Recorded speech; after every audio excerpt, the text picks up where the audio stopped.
Suspendu dans le vide de l'espace, on se sent petit et seul, mais le récit biblique nous assure qu'on ne l'est pas. Notre apparition sur la Terre marque le début d'une nouvelle espèce, spécialement conçue pour habiter la Terre et pour dominer sur elle. C'est pourquoi, en tant qu'humain, on a tendance à se placer comme l'acteur principal de la création et comme son but premier. Mais la Bible nous dit complètement autre chose. Le but premier de l'univers et sa source primordiale, c'est le Christ. Tout est centré sur lui.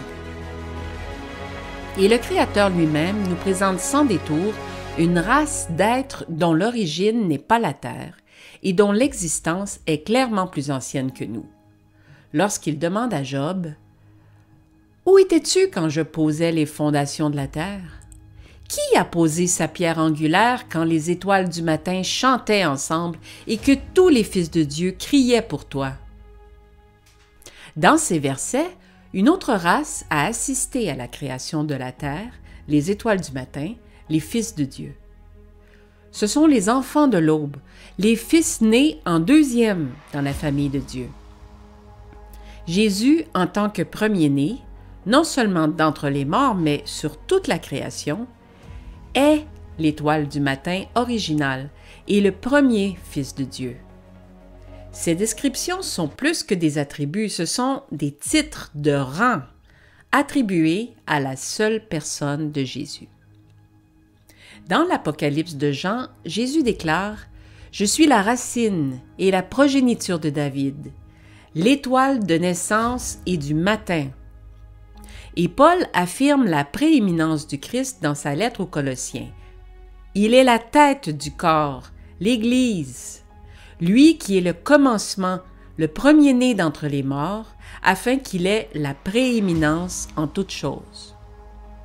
Avec la perspective christocentrique, c'est-à-dire centrée sur le Christ, clairement véhiculée dans les Écritures, on peut plus facilement dissocier la création de l'univers d'avec la création de l'humanité, car l'homme n'était pas son but. Et le fait que les étoiles du matin aient été présentes pour assister à la formation primordiale de la planète Terre suppose l'existence d'un monde pré-adamique. Il est parfaitement logique de déduire que des êtres intelligents non humains habitaient dans le cosmos avant la création d'Adam, nom qui veut dire homme, sur la Terre. Nous sommes nés au cœur d'un conflit politique, social et militaire impliquant des êtres d'une intelligence incompréhensible et dont l'origine est extrêmement ancienne.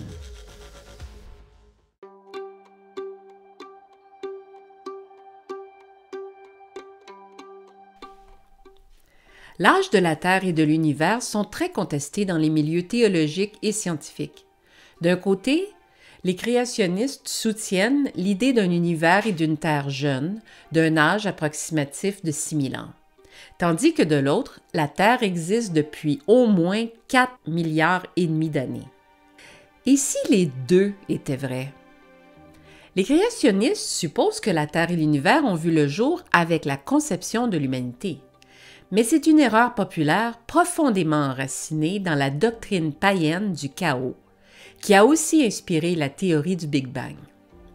Le prophète Hésiode de l'Antiquité nous dit que la première chose qui existait était le chaos, c'est-à-dire une masse grossière et informe de matière dont les cieux et la terre sont censés avoir été formés.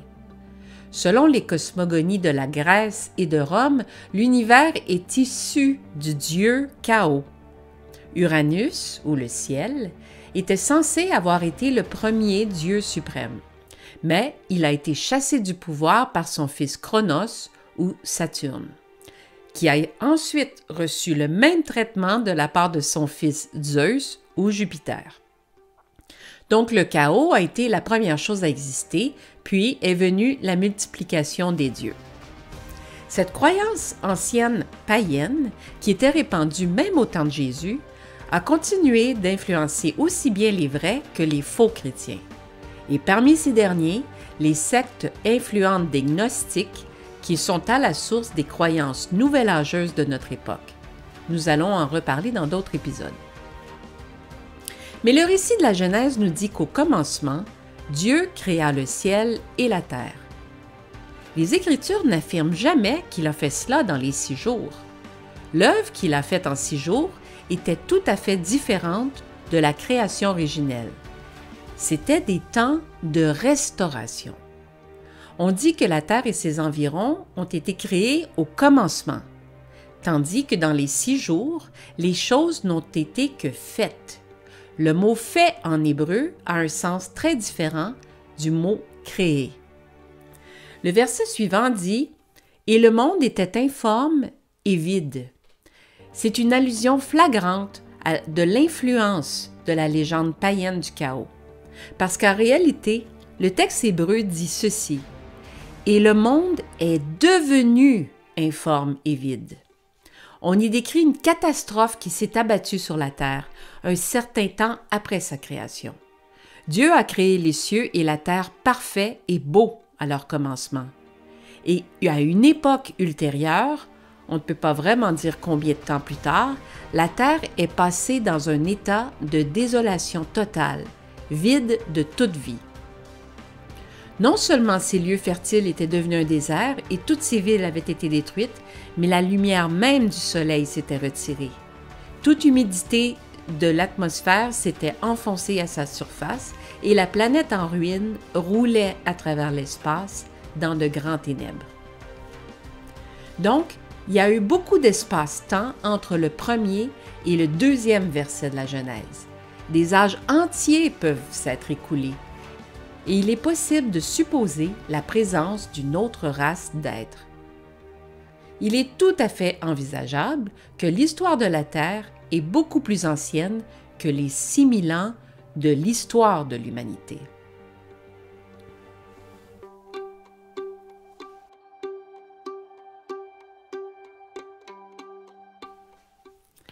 Le monde pré-adamique est celui d'un empire. Le système de gouvernement présenté dans le récit biblique est celui d'une monarchie absolue. Il existe un royaume, le royaume de Dieu, et un roi suprême qui est assis sur un trône auquel ses sujets donnent obéissance.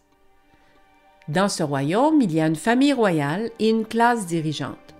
D'autres trônes inférieurs dans la hiérarchie sont occupés par les délégués du roi, les princes et les régents qui suivent ses ordres. Le royaume dispose d'une cour, d'un conseil et d'une armée. Il y a des conseillers, des courtisans, des messagers et des guerriers. Puis, il y a eu une rébellion, incitée par des factions mécontentes. Les insurrections se forment et se disputent leur parcelle du territoire impérial. Le langage des Écritures est teinté de connotations martiales où on nous inculque l'idée qu'il y a un conflit qui fait rage dans le cosmos. Jésus a déclaré « Le royaume des cieux souffre de violence, et les violents le prennent par la force. » Avec une vision impériale à l'esprit, il est plus facile d'envisager la violence et la persistance d'une insurrection rebelle faisant des incursions continuelles dans le royaume. Dans l'Apocalypse, Jean décrit une bataille aux proportions épiques qui éclate dans le ciel entre des factions angéliques opposées. D'un côté, Michael et ses anges, et de l'autre, le dragon qui attire un tiers de l'armée céleste dans sa rébellion. La violence implacable et la malveillance se manifestent dans la terrible prison conçue pour leur incarcération. Le terme même d'armée céleste fait allusion à une force militaire organisée, entraînée et équipée pour la guerre. L'un des titres les plus fréquemment attribués à Dieu dans l'Ancien Testament est Dieu des armées. Les armées ne sont nécessaires que lorsqu'il existe des factions opposées et que les frontières d'un domaine souverain sont menacées par une incursion ennemie. Qu'est-ce que le royaume des cieux si ce n'est une civilisation? Et qu'est-ce qu'une civilisation si ce n'est l'organisation d'une société complexe, peuplée d'êtres intelligents?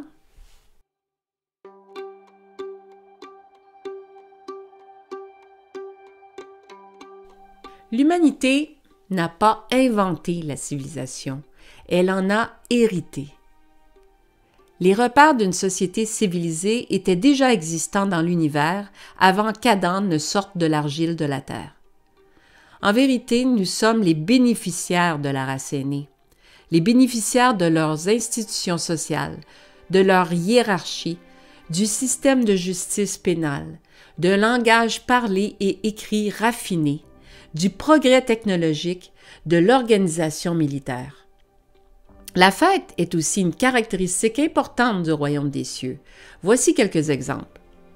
S'émerveillant de la foi du centurion, Jésus fit remarquer « Je vous dis que beaucoup viendront de l'Est et de l'Ouest et prendront leur place à la fête avec Abraham, Isaac et Jacob dans le royaume des cieux. » Jean a écrit « Heureux ceux qui sont invités au souper du mariage de l'agneau. » À la veille de sa crucifixion, le Seigneur a bu du vin avant de le transmettre à ses disciples avec la déclaration « Je ne boirai plus du fruit de la vigne jusqu'au jour où je le boirai nouveau dans le royaume de Dieu. »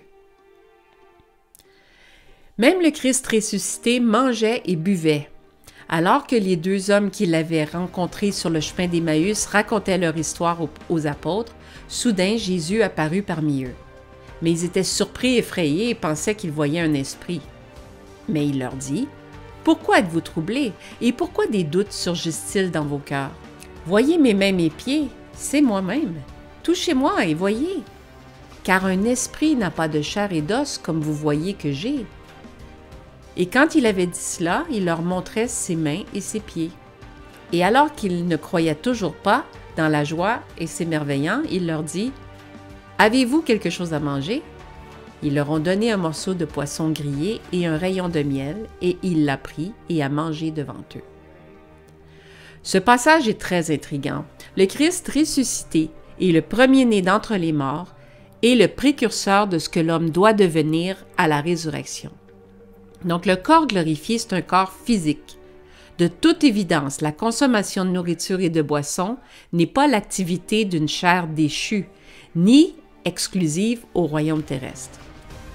Le récit biblique nous informe que certains anges livrent des messages, certains s'engagent dans la guerre, d'autres exécutent le jugement de Dieu et certains sont envoyés pour servir les enfants d'hommes. Voici les formations que nous pouvons inférer de ceci. Les anges du ciel ont un langage parlé et écrit. Ils tiennent des registres écrits. Ils chantent et composent de la musique. Ils boivent et ils mangent. Ils possèdent, manient et, supposément, construisent la technologie. Ils sont les sujets d'un royaume avec un système complexe de gouvernement et une armée permanente. Ce sont là les caractéristiques d'une société et d'une culture. Il est donc rationnel de conclure que les êtres angéliques, non humains, représentés dans les Écritures, sont les citoyens d'une civilisation avancée qui est antérieure à la nôtre et qui n'est pas terrestre.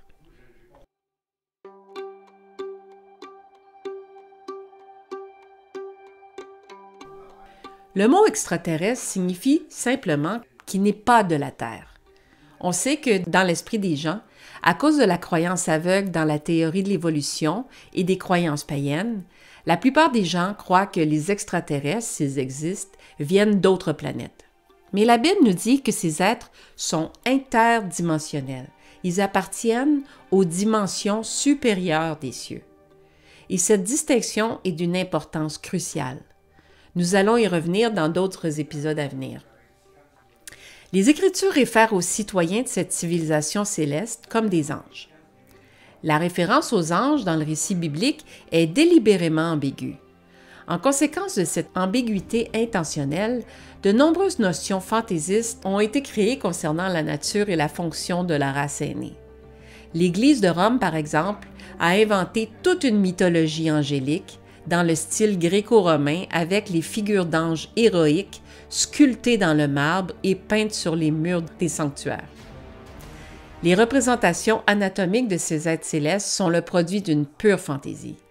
Les grandes cathédrales d'Europe sont couvertes des physiques sensuelles des femelles angéliques, ornées d'ailes et des portraits pédophiles de chérubins potelés, généralement représentés nus. Comme les demi-dieux du panthéon gréco-romain, les anges et les saints de l'Église catholique romaine sont vénérés comme des divinités.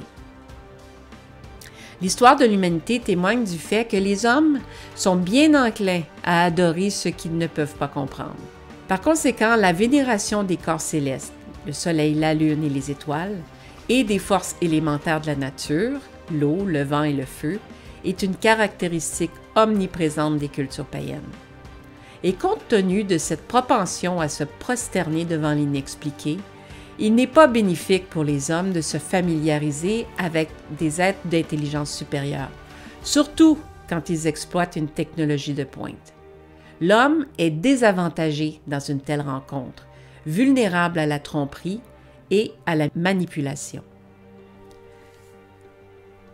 Les Écritures soulignent à plusieurs occasions le danger implicite dans ces interactions. Même Jean, qui a rompu le pain avec le Christ ressuscité, est tombé aux pieds d'un ange pour l'adorer. L'ange a reculé de manière alarmée, lui disant « Tu ne dois pas faire ça. Je suis un compagnon de service avec vous et vos frères que vous tenez en témoignage de Jésus. Adorez Dieu. » Sa réaction n'était pas injustifiée. La tentation d'être adoré par l'humanité a conduit par le passé et encore aujourd'hui à la ruine de ses camarades, dont beaucoup ont été enchaînés dans le pénitencier infernal pour cette transgression. L'interaction entre nos mondes peut être tout aussi dangereuse pour les anges que pour les hommes. L'interdiction de contact est strictement appliquée, tant pour le bénéfice des anges que pour le nôtre. Lorsque la condition humaine sera finalement rectifiée à la résurrection et que l'humanité sera rétablie dans son domaine d'origine, la camaraderie entre nos races sera renouvelée. D'ici là, nous devons nous contenter du peu d'illumination qui nous a été accordé concernant nos frères et nos sœurs aînés.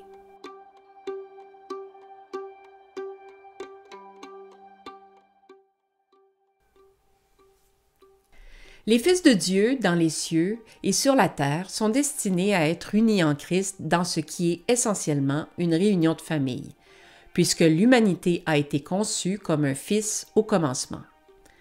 Une allusion à cette réalité remarquable est décrite par le Seigneur lui-même dans la parabole du Fils prodigue. Il y avait un homme qui avait 2 fils. Le plus jeune dit à son père « Père, donne-moi ma part de la succession. » Il a donc partagé ses biens entre eux. Peu de temps après, le fils cadet, ayant ruiné tout ce qu'il avait, est parti pour un pays lointain et a gaspillé sa richesse dans la vie de débauche. Après avoir tout dépensé, il y a eu une grave famine dans tout le pays et il a commencé à être dans le besoin. Il est donc allé se faire embaucher auprès d'un citoyen de ce pays qu'il a envoyé dans ses champs pour nourrir les porcs. Il aspirait à remplir son estomac avec les gousses que les cochons mangeaient, mais personne ne lui a rien donné. Quand il est revenu à la raison, il a dit « Combien de serviteurs engagés par mon père ont de la nourriture à revendre, et là je suis affamé. Je vais partir et retourner vers mon père et lui dire « Père, j'ai péché contre le ciel et contre vous. Je ne suis plus digne d'être appelé votre fils. Faites de moi l'un de vos serviteurs embauchés. » Et il s'est levé et il est parti vers son père. Mais alors qu'il était encore loin, son père le voyant, était rempli de compassion pour lui. Il courut vers son fils, jeta ses bras autour de lui et l'embrassa. Le fils lui dit « Père, j'ai péché contre toi et contre le ciel, je ne suis plus digne d'être appelé votre fils. » Mais le père dit à ses serviteurs « Vite, apportez la meilleure robe et mettez-la lui. Mettez une bague sur son doigt et des sandales à ses pieds. Apportez le veau engraissé et tuez-le. Faisons un festin et célébrons, car ce fils était mort et est de nouveau en vie. Il était perdu et il est retrouvé. » Alors ils ont commencé à célébrer. Pendant ce temps, le fils aîné était dans les champs. Quand il s'est approché de la maison, il a entendu de la musique et de la danse. Alors, il a appelé un serviteur et lui a demandé ce qui se passait.